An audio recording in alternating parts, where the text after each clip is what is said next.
6 ऑक्टोबरला म्हणजेच पुढच्याच रविवार बिग बॉस मराठी निरोप घेत असल्यामुळे आत्ता या आठवड्यात किती स्पर्धक घराबाहेर जाणार हे पाहणे रंजक असणार आहे. वोटिंग ट्रेंडनुसार सूरज चव्हाण पहिल्या नंबरवर आहे आणि अभिजित सावंत हा दुसऱ्या नंबरवर. तिसरा नंबर डी.पी. दादांचा आहे आणि चौथा नंबर अंकिताचा. तर 5वा नंबर निक्कीचा, 6व्या नंबरवर जान्हवी, तर 7व्या नंबरवर पॅडी भाऊ आहेत. शेवटच्या नंबरवर वर्षाताई आहेत.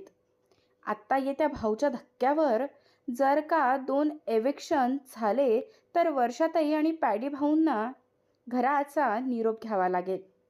पण जर का 3 एविक्शन झाले तर जान्हवी, पॅडी आणि वर्षाताई एविक्ट होणार. तुम्हाला काय वाटतंय ते कमेंट करून आम्हाला नक्की सांगा.